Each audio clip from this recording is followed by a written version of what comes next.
Good afternoon, ladies and gentlemen. Our first business this afternoon is the submission by Mr. Roger Hamilton. Is Mr. Hamilton present? I can't see. No, Mr. Hamilton's not present at the moment.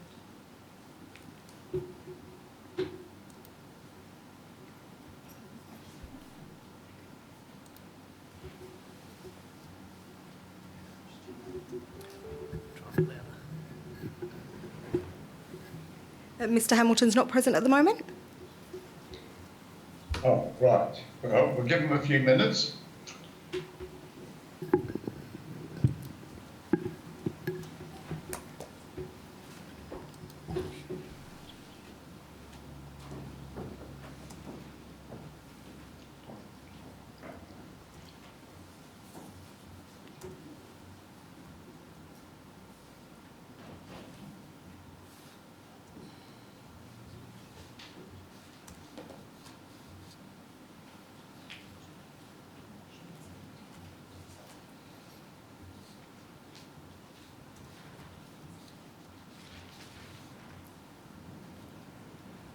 So, Mr. Chair, can you hear me?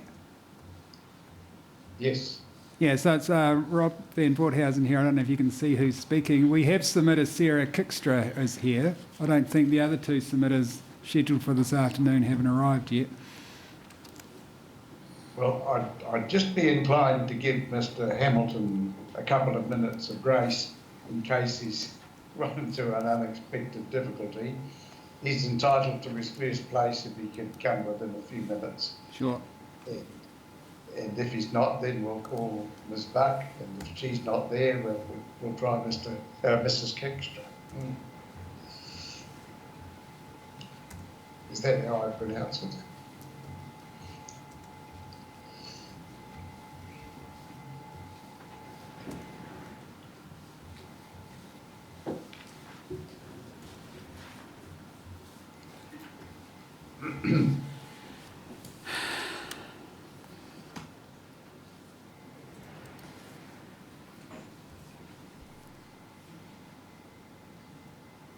Someone outside who might come in.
No one there?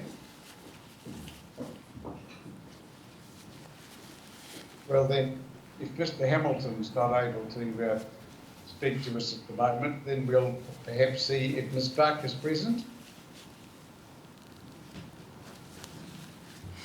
No. Ms. Buck is also not present at the moment. Thank you. Well, is Ms. Kikstra present? Yes, Ms. Kikstra is present, representing Waterloo Farms.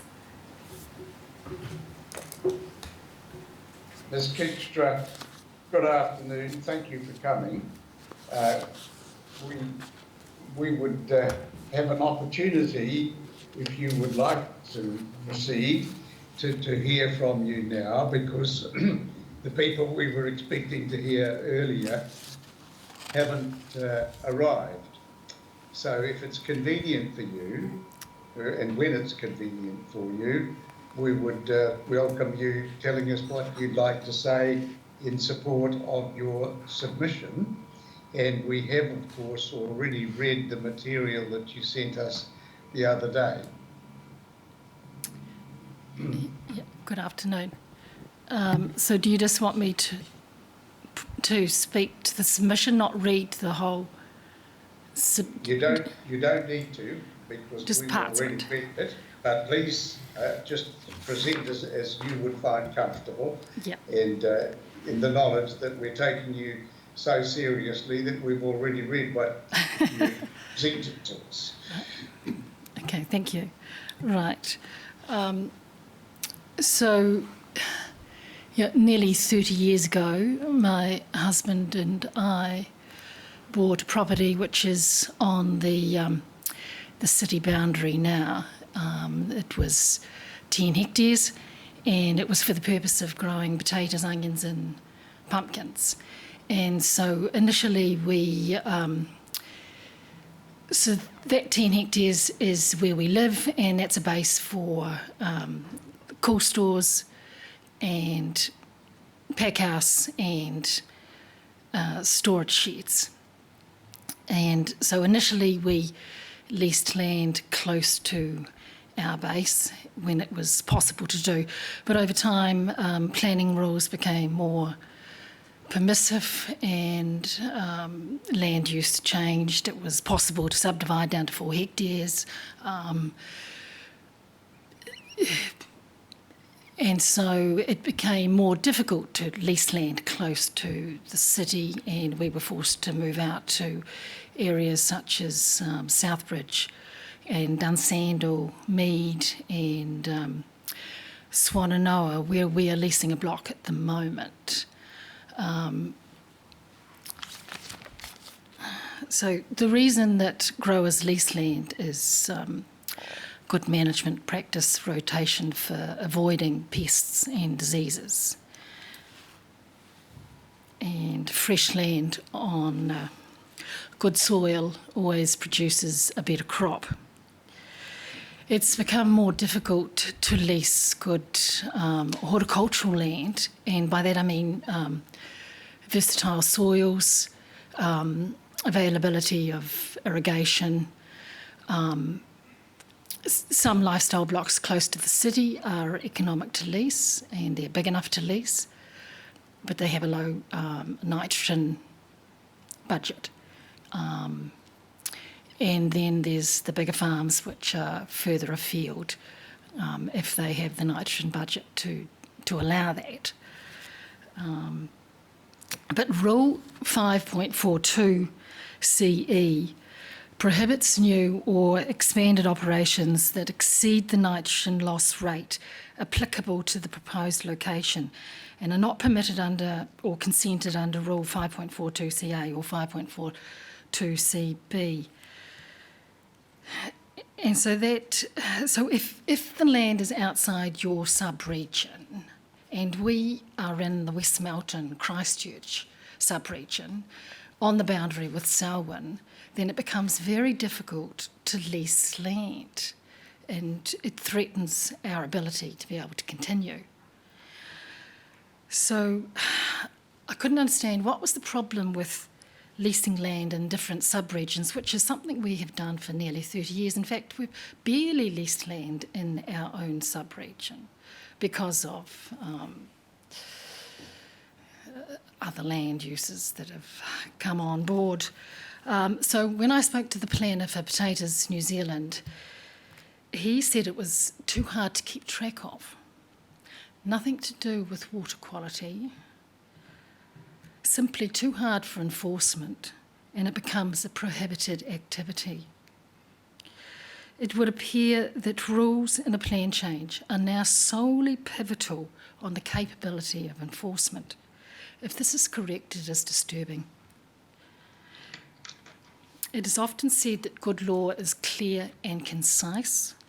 Either the authors of Plan Change 7 were aware of the possible outcomes to their rules and the consequential effects and don't care, or their rules are neither clear or concise. There are very few activities in the Christchurch District Plan which have a prohibited activity status. Once upon a time, we all knew someone who was a farmer.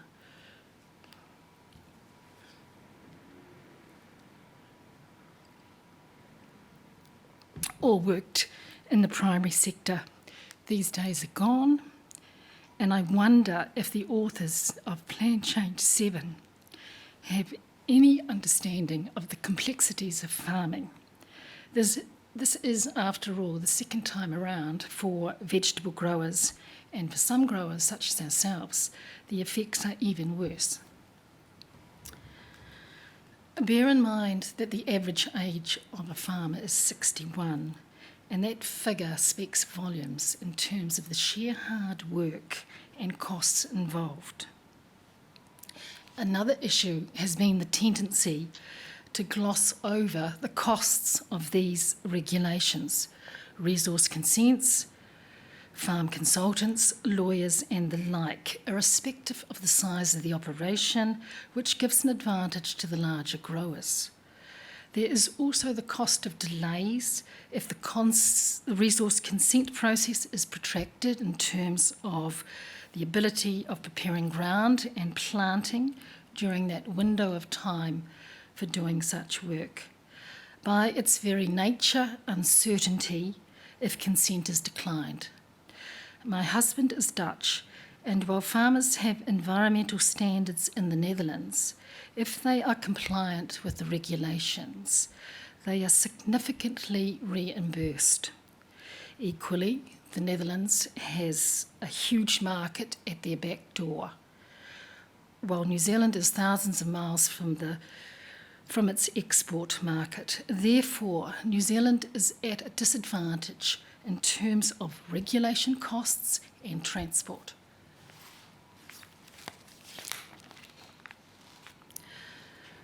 Perhaps the most damning report on Plan Change 7 in terms of vegetable growing is by the supporting officer Ogjen Moislevich, which is not pronounced correctly, but anyway. Assessment of nitrogen losses from commercial vegetable operations in Canterbury, and I'll read what he says. Nutrient load. The results of the comparison of the estimated nitrogen loads for commercial vegetable operations in the LWRP sub-region catchments compared with the total catchment nitrogen load indicates that commercial vegetable growing operations makes up a small fraction of the total loads. The conclusion to this report: the total area associated with the activity has not changed significantly over the last 10 years. The relatively minor contributions from current land use components of this activity are likely to be minor. The activity and its effects remain a challenge for overseer, presenting issues in estimating both the actual nutrient losses as well as any effective changes in management. There are a number of sources of error compounded in the modelling process, and most were not directly assessed, which means that the numerical estimates are subject to broad uncertainty envelopes. In other words, Plan Change 7 for vegetable growers is based on shifting sand. Consequently, I am trying hard to understand why the Section 42A report could come out with a statement defending Rule 5.42CE on the basis that without a prohibited activity rule, vegetable production could expand unfettered and result in increasing nitrogen concentration trends in water, or diminish the gains achieved by other farming activities. This is for a sector that has never been regulated, has been static for 10 years, and is below the margin of error in terms of nitrogen loading. In effect, ECAN has ignored the advice of its own expert. On the one hand, we have Plan Change 7, which seeks to reduce vegetable growing And on the other hand, we have a government-led initiative, Fit for a Better World, that seeks to boost primary sector export earnings by 44 billion, including horticulture exports by 2.6 billion. So it is, I am struggling to see how limiting the growth of horticulture in Canterbury fits with the bigger picture. Farmland is green space. What happens to that land when farming becomes too difficult? We live in a capitalistic society. It doesn't revert to rainforest. A quick look around my neighbourhood would suggest housing and industrial subdivisions, quarries, truck and contractors' yards. In fact, any number of activities exist behind the shelter belts. Does that mean a better outcome for water quality? Be careful what you wish for. Thank you. Well, thank you very much. Thank you for taking the trouble to come in and present this to us, and for the care you've taken and invited it. I'll ask my colleagues if they have any questions to ask of you. Commissioner Solomon? No questions. Thank you. Commissioner Van Voorthuizen? Yeah, thank you. Ms. Kikstra, you've done a very good job of informing us of your concerns, and you've referred to the specific rules that you're concerned about and the problems you see with them. In terms of your own thoughts on that, or perhaps your discussions with the Potatoes New Zealand people that you mentioned, have you come up with any possible solutions that might meet your concerns while also dealing with the environmental issues that the plan was seeking to address? Well, at the moment it's all sub-regions, isn't it? And so it needs to be regional, across the region, because it's the same amount of land that you're using, you're moving from one region to another, and I don't really think that it's going to make any difference to nitrogen loading. So yes, it needs to be regional. But as I said, for vegetable growing, the ECANS expert is saying that it's below the margin of error. So I'm not sure that it needs to be quite so punitive. Right. And so for your existing operation, just remind me, so do you have an existing resource consent? No, we don't, because our base is just under 10 hectares, so we don't need a resource consent. Okay. All right. Right, no, thank you very much, but your concerns are very clearly laid out. Okay, thank you.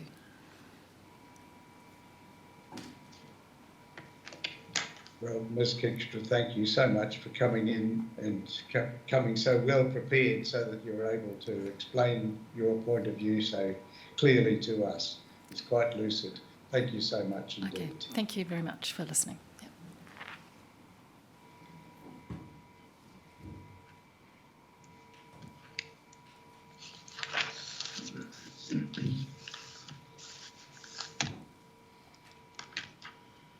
Now, I'm addressing the hearing manager, Ms. Fernando. Have we had any message from those who we were expecting this afternoon? We've got Ms. Buck here. Oh, splendid.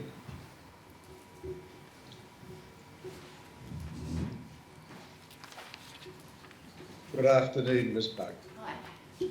Welcome. We're grateful to you for coming to speak to your submission. I'm just going to bring it up in front of me.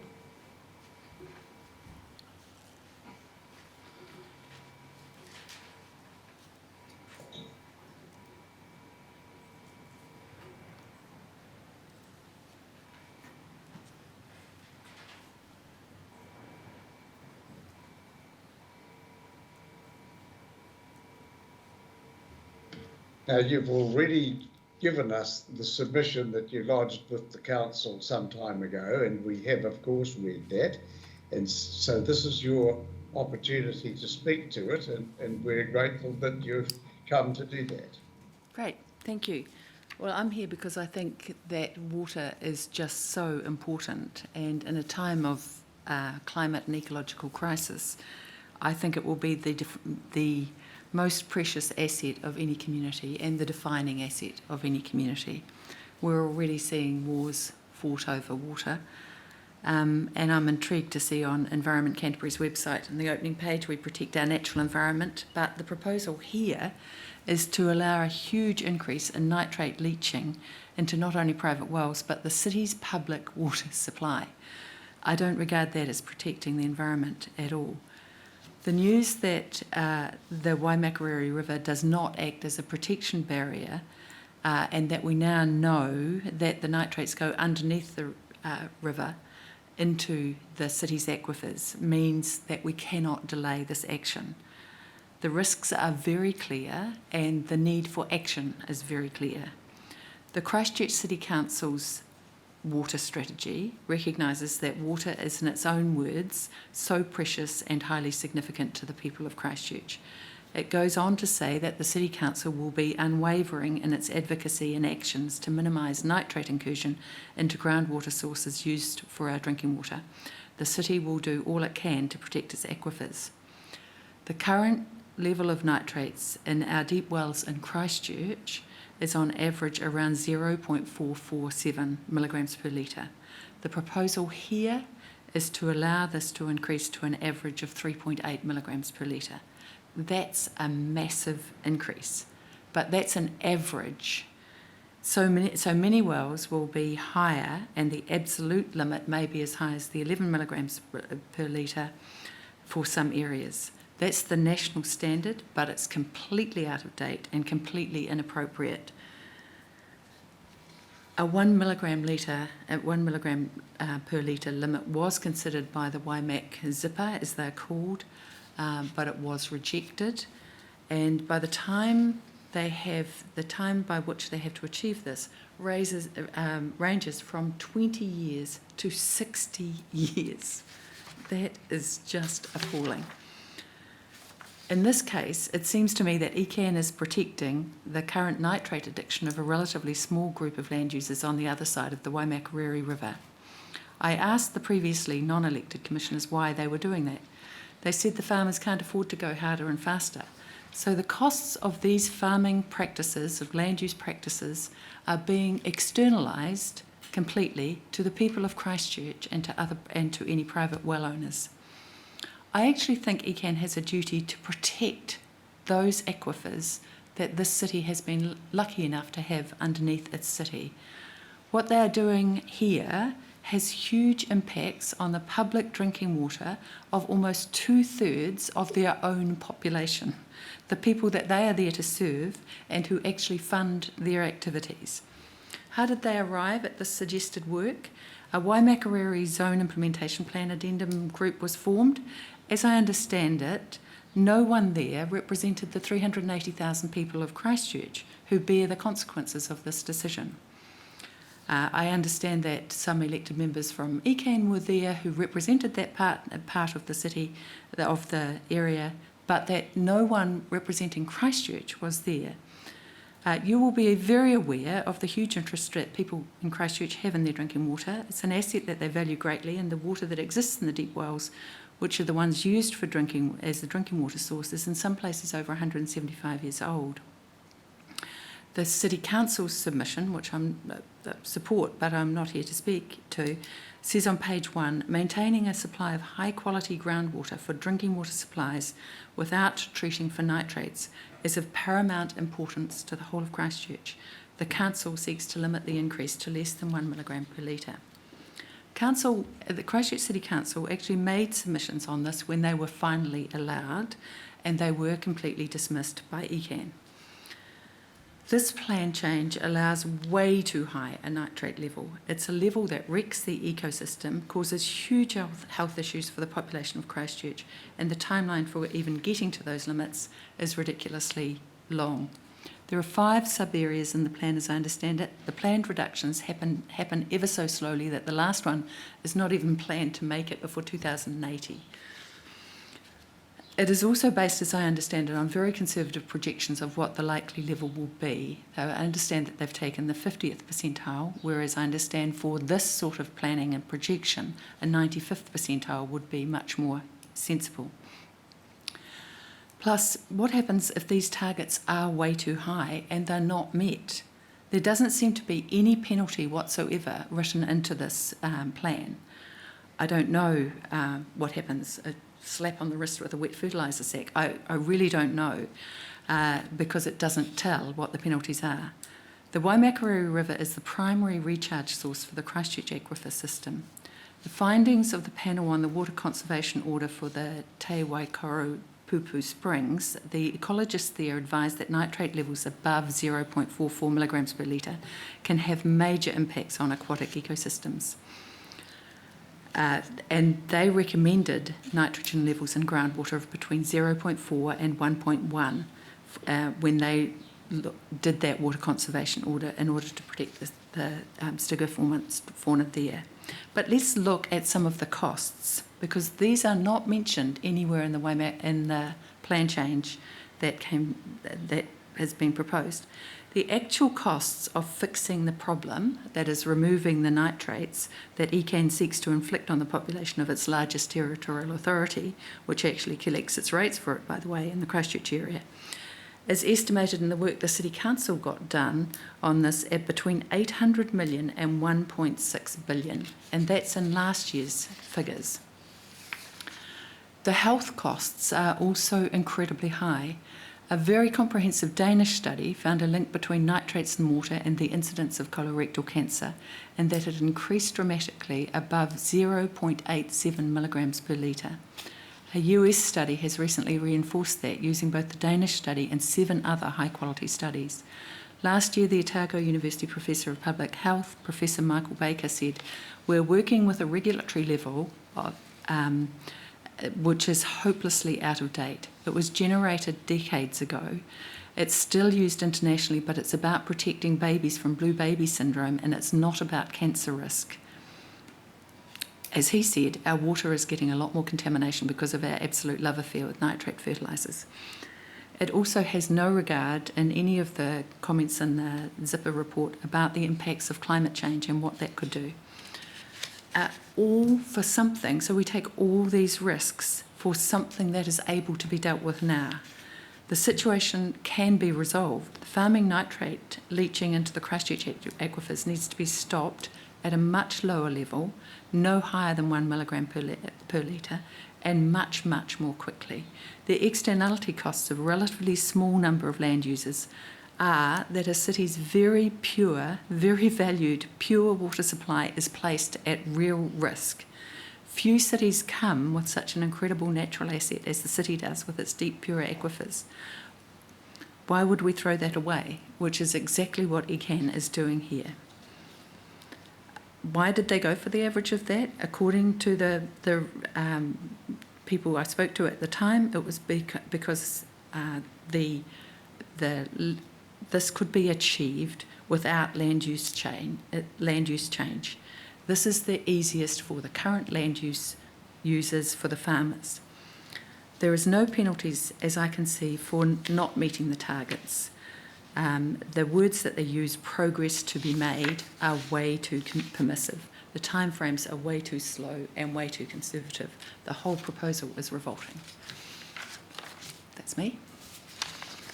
Thank you so much for coming and bringing these matters to our attention. Of course, you're not the only submitter who raises them. You understand that, and you've already referred to the submission of the Christchurch City Council, and I take it that you're in support of that. Very much. I think it's an excellent submission.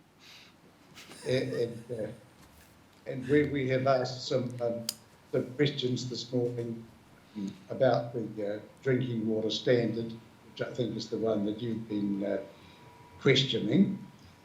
And I'll see if my colleagues have any questions that they'd like to ask of you. Commissioner Solomon? Yes. So as I understand it, and I might need to call on council staff to help me clarify the question, is the 3.8 milligrams on average, is that the lag in the system that's still to come? No, I think it's actually higher than that if nothing is done. as I understand it, it's 4 point something if nothing is done. And then the zipper group went through a range of options, one of which was 1 milligram per litre, then one of which was 3.8.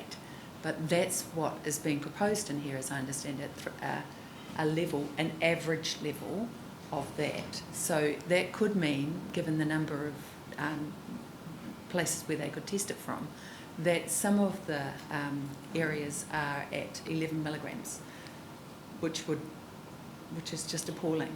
So if it's already in the system, how can it be stopped? By changing the land use. The land use that's there, for some considerable time, we didn't know that the Waimakariri didn't act as a protective barrier. For some considerable time, perhaps until 15, 20 years ago, maybe even more recently, it was thought that that actually protected us from, that protected the incursion of nitrates into that drinking water aquifer. As it turns out, it doesn't. And what's already starting to be seen, you can see it in the Belfast aquifer, is a slightly higher rate of nitrates. But that's coming through very fast, and that's going to impact the drinking water of an entire city because of the land use. I mean, if you look at the cost of that, it would actually be cheaper to help all of those farmers or land users change the land use that they currently have to one that doesn't rely on nitrates than the cost of cleaning up the water and getting rid of the nitrates for the city. Okay, thank you. At your paragraph 4, you talk about stygofauna. I think Mr. Fenwick also mentioned stygofauna, or he talks about it.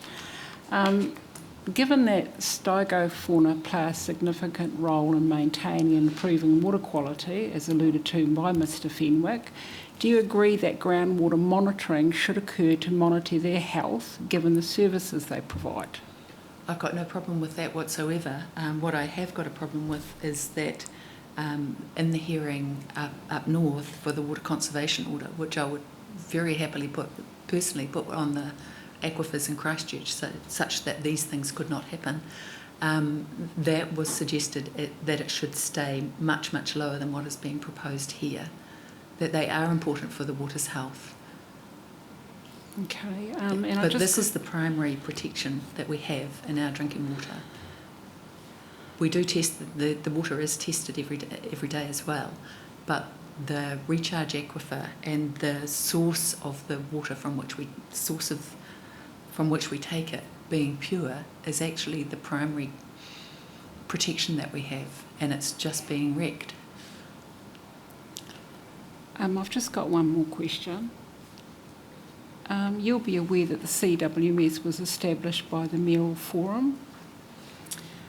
Did the Christchurch City Council have involvement with the configuring the area boundaries? And this is in response to paragraph 3, where you talk about the zone implementation program and the makeup of the zone committees. I don't know when the zone committees were introduced. It was probably well before I came back onto council. I'm not on council at the moment, no intention of. But the fact that the Mayoral Forum agreed to it doesn't necessarily make it something that the whole people of Christchurch would want. If you think about the makeup of the Mayoral Forum, there are far more mayors from outside of Christchurch than there is from Christchurch. I don't know when these were formed. They seem to have already been there when I was on the council 6 years ago. 2009, 2010, I think, wasn't it? Yeah, I wasn't on the council, I'm sorry. Yeah.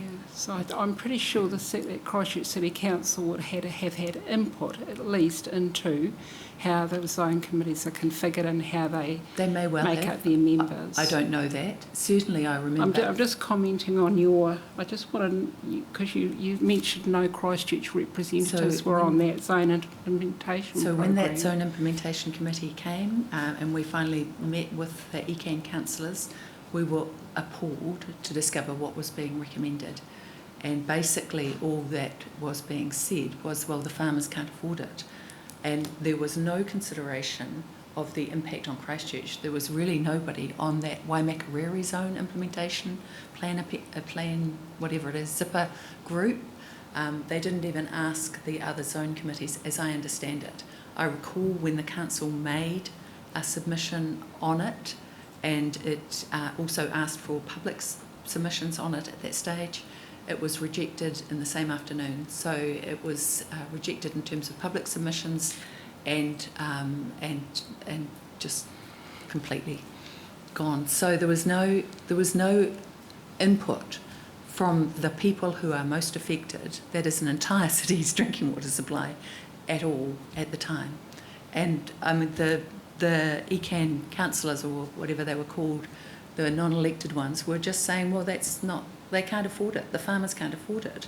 Well, actually, I don't think they'd ever looked at the economic cost-benefit analysis of changing the land use versus the cost of actually fixing, through reverse osmosis, the problem of nitrate incursion into your drinking water.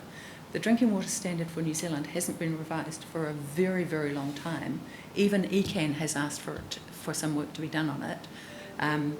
And so if we discover that the current level of 11 milligrams per litre is not good, as per Professor Michael Baker's comments, then what happens if we discover it should actually be 3 or 4 or 3.6, and they've already gone to 3.8? Thank you, Ms. Buck. Commissioner Van Voorthuizen. Yeah, thank you. Yes, certainly understand the issues that you're raising, and as you say in your material here, and I think Christchurch City say it as well, on average current level 0.477, the aspiration from yourself and the City Council is to have that not exceed 1. Realistically, that would require fundamental land use change both north and south of the Waimakariri River, because it's not only the area north of the river that's probably contributing to the Christchurch City aquifers. Given that that's the realistic outcome that would be required, how should that be dealt with? The farmers in that area have been farming legitimately up until now, and they've been doing what they've been allowed to do. So if in the public good it's necessary to have fundamental land use change, how should that be brought about? I'm amazed that that question wasn't addressed by the Waimakariri zipper. I would have thought that would be a fundamental question that they would seek to ask, because if you look at the cost of, say, $2 billion on last year's costs to fix the issue, that the externalities of that issue, what are the actual costs of changing the land use? Are there reasonable costs? And is there a way in which the whole community, through ECAN, can support that? Because, I mean, I don't think anybody wants to put people out of business. I think that's very reasonable. But the fact that that question was, if you read through the Waimakariri Zipper report, was not addressed in the slightest, not even the cost of the damage that they were doing to the Christchurch City area, or the cost of doing a different solution rather than just continuing with where they were and where this was heading, wasn't addressed at all. I mean, there is a Waimakariri irrigation group there that would be willing to work on all sorts of things, I would think. But I don't know how long you can keep going on putting your costs onto other people. I mean, it happens with the climate emissions through the way in which those are charged. But there would be a willingness, I think, from the biggest chunk of ratepayers that ECAN has, to actually address the issue in an environmentally friendly one that doesn't stuff up our drinking water aquifers. People have a very, very high regard for the fact that Christchurch is endowed with beautiful water, and they don't want to see it destroyed.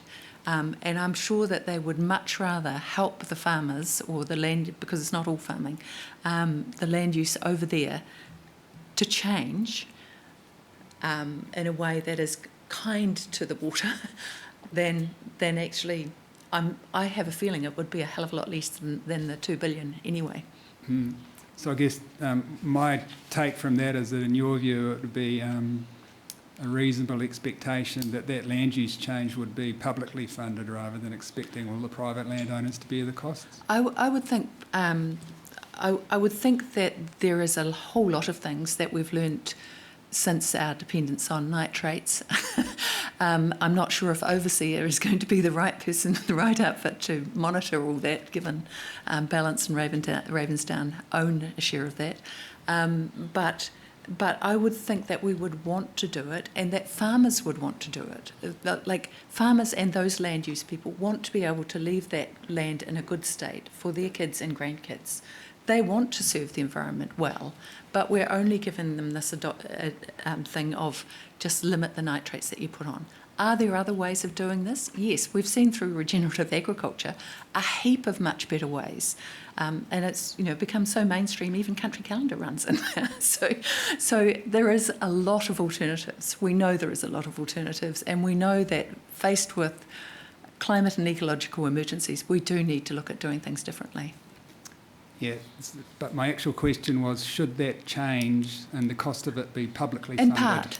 In part, I think the people of Christchurch would much rather pay for some change to enable their aquifers to be protected than have to go through the process of installing reverse osmosis, which is horrifically expensive. Yeah, and you may be aware there's sort of similar but different situations in the North Island, Lake Taupo and Lake Rotorua, where they've had to fundamentally change land use to achieve nitrogen targets for the Rotorua Lake and Lake Taupo, and there's been substantial public funds established in that case. I think for the Lake Taupo one it was in excess of $100 million. And government funding as well. It was funded by the Regional Council, Taupo District and Government, third each. Yeah. All right, thank you very much. Thank you. That's the end of my questions, Chair. Yes, thank you. Well, thank you very much, Ms. Bartlett. We value your contribution and your explanation and telling us your point of view about this. Thank you for coming in. Thank you.